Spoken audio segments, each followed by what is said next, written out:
One. I glued it wrong. So this is, did you glue it wrong? Okay, yeah, you can always make new folds, yeah. So this is part 3 of my Lapbooking workshop with the homeschool group that I'm a part of. I'm Lisa Schaefer. Stay tuned, that won't change. This is what I came up with when I put my 3 file folders together, okay?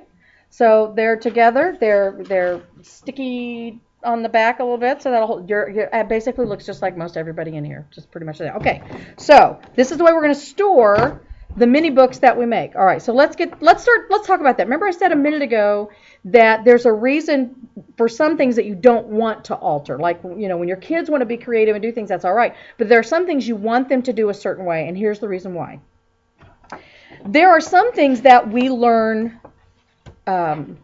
best. Now remember, when we start to put minute books together, this is about hands-on learning, kids owning their own education and being creative with it, okay? However, there are some things that need to be uniform. For example, if I am teaching you about the 4 seasons, the 12 months of the year, certain amounts of fractions, then the project that I'm putting together should have that many pieces.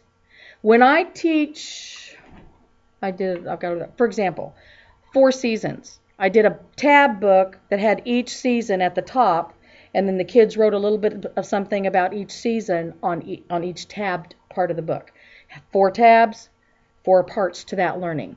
If I'm teaching them multiplication tables and I'm using matchbooks, which we're going to talk about, we're going to learn up to the 12s, then I'm probably going to use 12 of each matchbook to teach them. And the reason for that is that they will associate the manipulative, the mini book that they're putting together, that they're using, with the information you're teaching. So that's why it's important that they put together those 4 pieces. They put together those 8 pieces of pie when they're learning their fractions. It's important that they put together those 12 months of the year in a project that holds 12 pieces, whether it's folds or cuts or parts, okay? And we'll show some of that. So that part is important.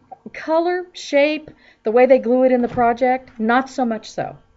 But remembering that you attach the number of pieces to the folds that you have in the project, that's important because that's part of the learning process. When the hands are engaged and the eyes are engaged and they're putting that together, they're not going to forget 4 months of the year and 4 months of the year. They're not going to forget that. 12 months of the year or 4 seasons. Okay? All right. So let's start with some simple stuff. Okay, I'm going to pass these out. First of all, I'm going to teach you let's just take the whole stack and put half of it on your table and half it on their table. And I'll use my own supplies. Okay. I am really wishing I had not had a cold all week. Okay. Take a piece of paper and fold it in half. I'm going to teach you these folds, this terminology, okay? I'm going to wish I had kept some of that paper, but that's okay. I'm good. I'm flexible. I'm going to be flexible. Or maybe not. I'm not going to be flexible. Here's a piece of paper. This is cardstock. Do not use paper for these projects. You want them to last. Okay? Now, if you were making samples at home or you wanted to teach your kids to make samples and they had something to keep samples in so they could look back at them and then go, oh, I think I want to use that kind of a mini book, you could do paper, but they won't last very long. They just won't. They'll fall apart. All right. So this is some terminology to remember. When you fold a piece of paper from short end to short end, this, not creased, is a burrito, but hamburger style. Okay? Does that make sense? It's a burrito burger. No. Burrito, now this is a burrito too, see, because I haven't creased it. But this is hot dog style. Long ways is hot dog, short ways is hamburger. Okay? Make sense? All right. Let's go ahead and crease that hot dog style. Okay?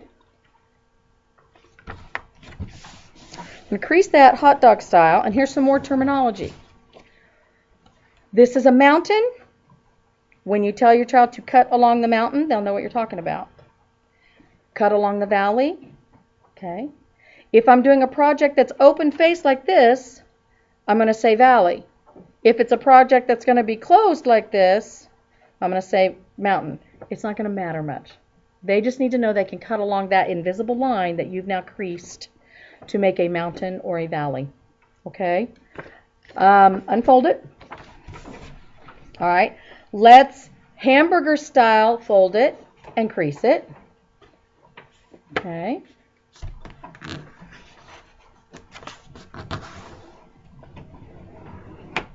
All right. Fold it and crease it.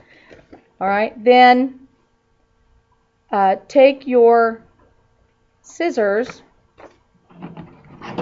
and cut down the first mountain peak that we made when we had it hot dog style. Okay? Cut down that mountain peak. All the way. Okay? What I'm going to try and do is make our samples a little smaller than our typical life-size projects, okay? That way you've got, we're not using lots and lots of cardstock. We're going to have a smaller place to store them, and yet we're still going to get the idea, okay? So with this now, we're going to make a matchbook, all right? Matchbooks fold not quite to the end, short side to short side. So that would be a hamburger fold, right? But we're making a new mountain because we're not going to go all the way to the end. And we're going to have a little flap there. Okay? Okay, I would leave, however secure you want your matchbook to be. I would leave, anywhere from 1/2 inch to 2 inches. If you have little kids with small hands, you want that Lapbook to be a wider matchbook. Okay? Not a little teeny skinny one. Okay? So, then fold that flap up. And what's funny about this is nobody uses matches anymore. So I'm saying matchbook, and they're like, what's a matchbook? Nobody has a clue. Okay, well, before lighters, back in the good old days, we had matches. For those of us that smoked. I did smoke. And a couple of weeks ago I smoked. Anyway, so this is a matchbook, okay? This is a really good mini book for small hands that are just learning how to do this, because all of a sudden you've got a place for information and discovery. Okay, so one of the things, and I don't know if I've got this book in here, but I had a multiplication book. All of the matchbooks inside the file folder were multiplication for 3s. I wrote 3 times 1, and the answer was inside the matchbook. Okay, so it becomes a game. They have to answer before they look. Maybe you could use a dry erase board, and they could actually make a pattern on the dry erase board and put their answers on it, and then they could check their work by looking at the matchbook afterward. So you can use that for that. You can make these with shapes. You can make a pumpkin shape, and then information about pumpkin growing season inside. I'm saying that because we just did pumpkin runner, and that's what's on the brain right now. So this is just a simple matchbook fold, okay? I want you to write matchbook somewhere on here and put it in your project, and then we'll go on to the next thing.